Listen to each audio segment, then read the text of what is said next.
ಸಿನಿಮೆಯ ಶೈಲಿಯಲ್ಲಿ ಯುವಕನ ಮೇಲೆ ಮಾರಣಾಂತಿಕ ಹಲ್ಲೆ. ಹಳೆಯ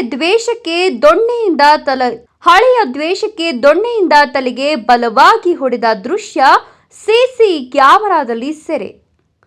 ಚಿಕ್ಕಬಳ್ಳಾಪುರ ಜಿಲ್ಲೆಯಲ್ಲಿ ಬೆಚ್ಚಿ ಬೀಳಿಸುವ ಘಟನೆ.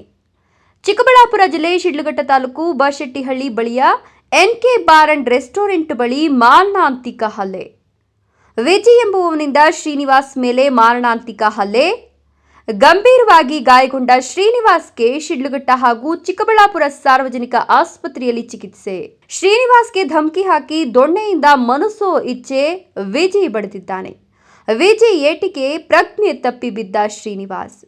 ಶಿಡ್ಲಘಟ್ಟ ತಾಲೂಕು ದಿಬ್ಬೂರಹಳ್ಳಿ ಪೊಲೀಸ್ ಠಾಣೆಯಲ್ಲಿ ಪ್ರಕರಣ ದಾಖಲು.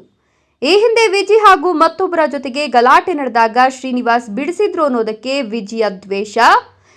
ನನ್ನ ಹೆಸರು ನಾಗರತ್ನ, ನಮ್ಮದು ಶೆಟ್ಟಹಳ್ಳಿ. ನಾವು ದನ್ಮಿಟ್ಟನಹಳ್ಳಿಗೆ ಹೋಗಿದ್ವಿ. ಆವತ್ತು ಈ ಥರ ಘಟನೆ ನಡೆದಿದೆ ಸರ್. ಏನಾಗಿದೆ? ನಮ್ಮ ಯಜಮಾನ್ರಿಗೆ ಹೊಡೆದಿದ್ದಾರೆ ಸರ್. ದೊಣ್ಣೆ ತಗೊಂಡು ಹಿಂದೆಯಿಂದ ಬಂದು ಹೊಡೆದು. ಯಾರು ಹೊಡೆದಿದ್ದಾರೆ? ವಿಜಯ್ ಅಂತ ಸರ್, ಆನೆ ಮುಡ್ಗು ಅವ್ರದ್ದು. ವಿಜಯ್ ಅಂತ ಹಿಂದೆಯಿಂದ ಬಂದು ನಮ್ಮ ಯಜಮಾನ್ರಿಗೆ ಹೊಡೆದಿದ್ದಾರೆ ಸರ್, ದೊಣ್ಣೆ ತಗೊಂಡು. ಅವ್ರು ನಿಮ್ಮ ಯಜಮಾನ್ ಹೊಡೆಯೋಕ್ಕೆ ಕಾರಣ ಏನಮ್ಮ? ಸರ್ ಏನೋ ಹಿಂದಿನ ದ್ವೇಷದಿಂದ ಹೊಡೆದಿದ್ದಾರೆ ಸರ್. ಏನಾಗಿತ್ತು ಹಿಂದೆ ಅಂತ? ಯಾವುದೋ ಗಲಾಟೆ ನಡೀತಾ ಇರುವಾಗ ನಮ್ಮ ಯಜಮಾನ್ರು ಮಧ್ಯೆ ಹೋಗ್ಬಿಟ್ಟು ಬಿಡಿಸಿದ್ದಾರೆ ಸರ್. ಆ ಒಂದು ರಿವೆಂಜ್ ಇಟ್ಕೊಂಡು ಮನೆ ಸಿಕ್ಕಿದಾಗ ಆ ಒಂದು ಕಾರಣದಿಂದಾಗಿ ಅವ್ರಿಗೆ ಹೊಡೆದಿದ್ದಾರೆ ಸರ್. ಯಾವಾಗ ಆಗಿದ್ದು? ಸೋಮವಾರ ಸರ್. ಸೋಮವಾರ ಸಂಜೆ ಒಂದು 6 ಗಂಟೆ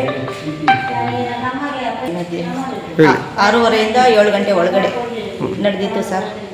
ನಾನು ಫೋನ್ ಮಾಡಿ ನಮ್ಮ ಯಜಮಾನ್ರು ಮಾತಾಡಿಸಿದಾಗ ಸ್ವಲ್ಪ ಡೆಲ್ಲಾಗಿ ಮಾತಾಡಿದ್ರು. ಏನಾಗಿದೆ ಅಂತ ನನ್ನ ಮಗನ ಕಳಿಸ್ದೆ. ಅಲ್ಲಿ ನನ್ನ ಮಗ ನೋಡಿ ಬಂದು ನನಗೆ ಮಾಹಿತಿ ತಿಳಿಸಿದಾಗ ನಾನು ಸ್ಥಳಕ್ಕೆ ಹೋಗಿ ನೋಡಿದೆ ಸರ್. ಫುಲ್ಲು ಬ್ಲಡ್ ಎಲ್ಲ ಬರ್ತಾಯಿತ್ತು. ಮತ್ತು ನಾನು ನಮ್ಮ ಭಾವ ಅವ್ರಿಗೆ ಫೋನ್ ಮಾಡಿ ಕರೆಸ್ಕೊಂಡು ಪೊಲೀಸವರೆಲ್ಲ ಇನ್ಫಾರ್ಮ್ ಮಾಡಿ ನಾವು ಹಾಸ್ಪಿಟ್ಲಿಗೆ ಕರ್ಕೊಂಡ್ಬಂದ್ವಿ ಸರ್. ಪಬ್ಲಿಕ್ಕಲ್ಲೇ ಅವನು ಈ ಥರ ಬಂದು ಹೊಡೆದಿದ್ದಾನಂದರೆ ನಾಳೆ ಬೆಳಿಗ್ಗೆ ನಮ್ಮ ಯಜಮಾನ್ರಿಗೆ ಏನಾದರೂ ಆದರೂ ಕೂಡ ಅವನೇ ಸರ್ ಹೊಣೆ. ಇದಕ್ಕೆ ಅವರೇ ಜವಾಬ್ದಾರಿ ಇರ್ತಾರೆ. ಈ ಥರ ಎಲ್ಲ ಆಗ್ತಾಯಿದ್ರು ಯಾರೂ ಇಡ್ಸ್ಕೊಳ್ತಾ ಇಲ್ಲ. ಅವ್ನು ನಮಗೆ ನ್ಯಾಯ ಬರಬೇಕು. ನನ್ನ ಗಂಡ ದುಡಿಲಿಲ್ಲ ಅಂದರೆ ನಮ್ಮ ಮನೆ ಪರಿಸ್ಥಿತಿ ಇದಿಲ್ಲ. ಅವರು ಈಗ ಈ ಥರ ಇದ್ದಾರೆ. ನನಗೆ 3 ಮಕ್ಕಳಿದೆ ಸರ್. ಅವ್ರು ಕೆಲಸ ಮಾಡಲಿಲ್ಲ ಅಂದರೆ ನಮ್ಮ ಮನೆಯಲ್ಲಿ ನಡೆಯಲ್ಲ. ನಿಮ್ಮ ಗಂಡ ಏನು ಕೆಲಸ ಮಾಡ್ತಾರೆ?